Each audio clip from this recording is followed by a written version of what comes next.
जो पढ़ा है उसे जीना ही नहीं मुमकिन, जिंदगी को किताबों से अलग रखता हूँ। किसी ने कहा ऐसा, और सही बात है, क्योंकि जो बुक्स में होता है प्रैक्टिकली हमेशा अप्लाई नहीं होता।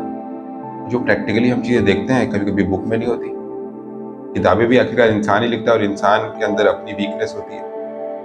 और अगर दुनिया भर में लोग ये समझ लें और स्वीकार कर लें कि किताबें इंसान ही लिखता है, तो बहुत सारे झगड़े खत्म हो जाए,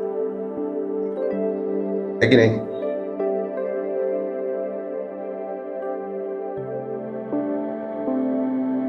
ठंड के टाइम में जो मुंह की या गले की प्रॉब्लम्स होती हैं, उसके लिए एक घरेलू उपाय है, वो है तुलसी। तो सब लोग जानते हैं, पर एक्चुअली में वर्क कैसे करता है। इसके अंदर होता है जिंक और विटामिन सी, और कुछ एरोमेटिक फ्लेवोनॉइड्स होते हैं। तो ये एंटीऑक्सीडेंट काम करता है, इम्यूनोमोडुलेटर का काम करता है। तो अगर आपको दांत में दर्द या ऐसी कुछ प्रॉब्लम हो रही हो, या बैड ब्रेथ वाली प्रॉब्लम हो, तो तुलसी मुंह में रख करके चबाइए। और गले में अगर सोर थ्रोट हो तो तुलसी को चाय में डाल के पी सकते हैं, या तुलसी का काढ़ा बना के पी सकते हैं। साइंटिफिक बात यह है कि उसके अंदर जो जिंक होता है, जिंक हम लोग भी यूज़ करते हैं एलोपैथी में, इम्यूनोमोडुलेटर की तरह। कोविड हुआ था तो उस टाइम बहुत था कि विटामिन सी और जिंक की टैबलेट्स आप खाइए तो इम्यूनिटी बढ़ेगी, बहुत सारे वायरस से आप बचेंगे। तो जो बहुत सारी पुरानी रेमेडीज है हमारी, एलोपैथी की बुक्स में नहीं है, पर वो काम करती है, और बहुत हजारों साल से टेस्टेड है, और लोग इस्तेमाल कर रहे हैं, आज भी कर रहे हैं।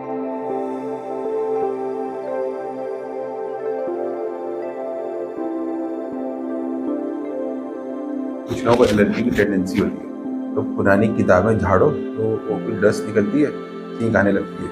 ये क्या चीज़ होती है? ये कौन सी बीमारी है? इसे बोलते हैं डस्ट माइट। एक बहुत छोटा सा कीटाणु होता है जो किताबों में रहता है।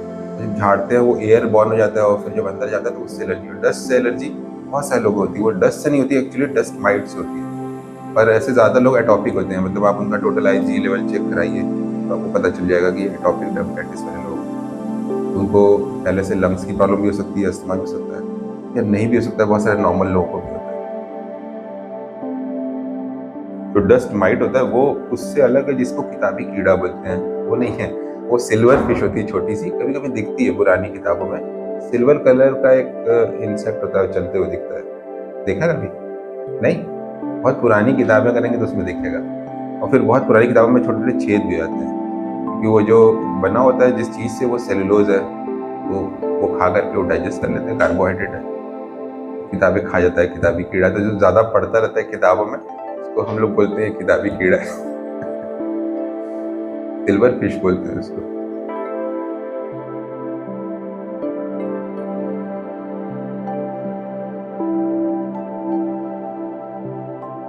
एक डिजीज होती है, उसको बोलते हैं एलर्जिक राइनाइटिस, मतलब छींक आती रहती है बहुत, और विंटर्स में लोगों को ज़्यादा होती है। वैसे सीजनल, हर सीजन में होती है, कुछ सीजनल टेंडेंसी भी है। तो उसके लिए बहुत इजी मेडिसिन है। एक टैबलेट इबास्टिन लीजिए रोज़ सुबह, और अगर आपको इवनिंग में इस तरह का अटैक पड़े तो इवनिंग लीजिए, जिस टाइम होता है उस टाइम, तो एलर्जी का प्रोसेस स्टॉप हो जाता है ब्लड में। फिर आप उसको लेते रहिए थोड़े टाइम तक, फिर स्टॉप करके देखिए, चीज़ें नॉर्मल हो गई, ठीक है। नहीं तो कुछ लोगों को ये छींक की प्रॉब्लम इतने लंबे टाइम तक रहती है कि लगातार खानी पड़ती है।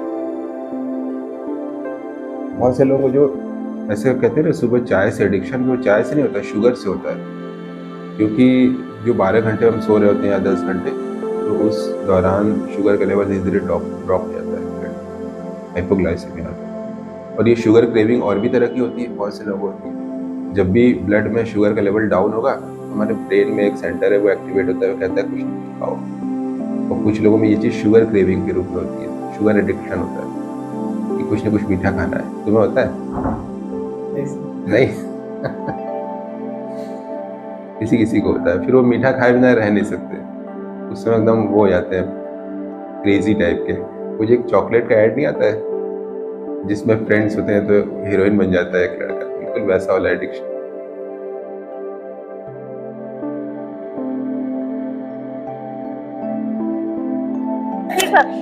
कल खिचड़ी है तो डॉक्टर साहब सोमवार को बैठी है ना, कल अतवार है, संडे को भी बैठते हैं। सोमवार को मैंने कल अतवार है, खिचड़ी है, 2 से डरा तनी जाई बात दिक्कत हुई तो कोना लगी।